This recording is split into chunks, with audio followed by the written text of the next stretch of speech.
talking a lot about the abortion drug mifepristone and the problems with the related Biden-era policies that, frankly, they're still in place today.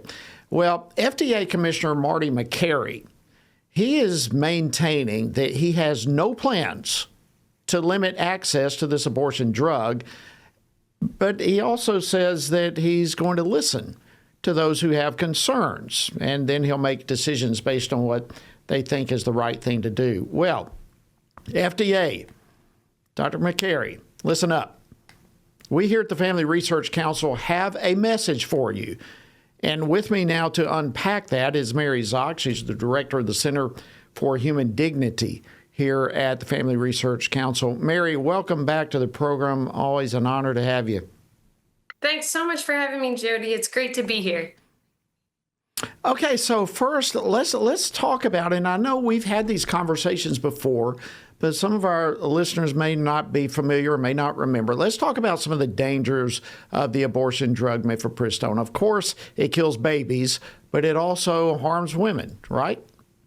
This drug is extremely harmful. The newest data that has come out shows that 11% of women experience something like sepsis, hemorrhaging, infection, incomplete abortion that requires surgery following up an ER visit after taking this drug. It's 11% of women.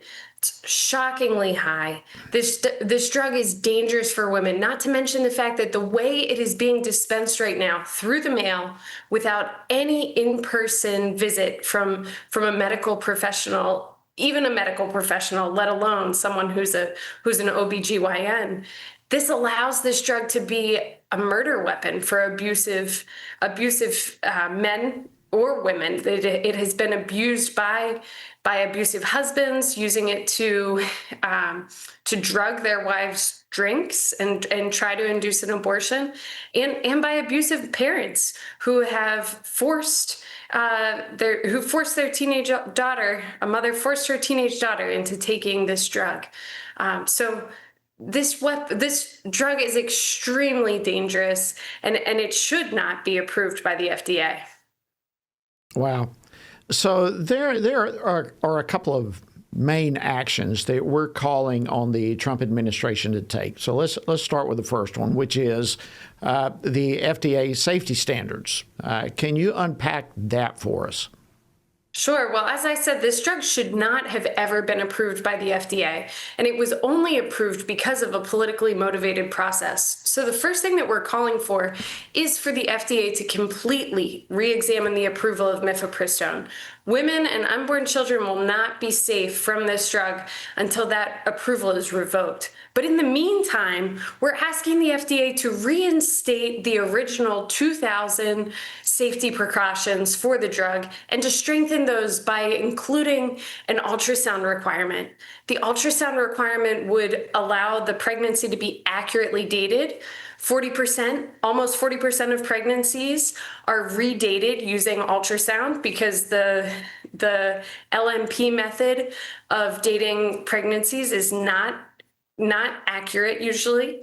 And then the ultrasound also allows the doctor to rule out whether or not the woman has an ectopic pregnancy. Ectopic pregnancy only occurs in 2% of pregnancies, but it results in 13% of maternal deaths. If a woman takes mifepristone and she has an ectopic pregnancy, she might confuse the severe cramping and bleeding she's feeling for the side effects of mifepristone, when really it's a life-threatening complication from the ectopic pregnancy. So we really want to ensure those 2,000 REMS are strengthened if they're added back. And of course, those include in-person visits with the physician. Wow. All right. So the safety standards, action one. The second action is we want to have the DOJ simply enforce federal law. Tell us about that.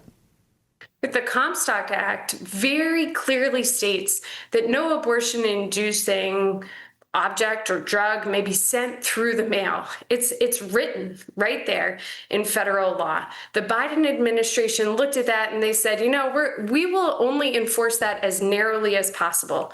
So they decided to only enforce it if they could prove that the sender knew the intent of the person was to use that to induce an abortion. It hasn't been enforced at all. It's been left that way from the Biden administration, and it's time for the Trump administration to stand up and say, every Biden policy has to go, especially those ones that endanger life. Wow. We've been working, obviously, for a long time here at FRC, but particularly in this regard to protect women and unborn children. But at the same time, Mary, we've got a lot of pro-abortionists right now. They are working too. They're working hard. In fact, we've discussed here on this program about the citizens petition they have. Tell us a little bit about that and what they're trying to accomplish. Well, there are 3 citizens petitions, one from 4 states that have shield laws, New York, New Jersey, Massachusetts, and California, one from ACOG, and one from GenBioPro, a manufacturer of mifepristone. And 2 of those ask for the complete removal of any safety precautions around this drug. This is just unconscionable, that they would leave women bleeding, alone, possibly hemorrhaging, possibly with life-threatening complications in their bathroom, delivering their dead, visibly recognizable unborn baby into a toilet. Right. So we need to work very hard, and we are working to respond to those petitions and tell the FDA this cannot happen. Mary Szoch, Director of the Center for Human Dignity here at the Family Research Council. Always great to have you. Thank you for your passion and your incredible leadership on this. I hope you have a great weekend.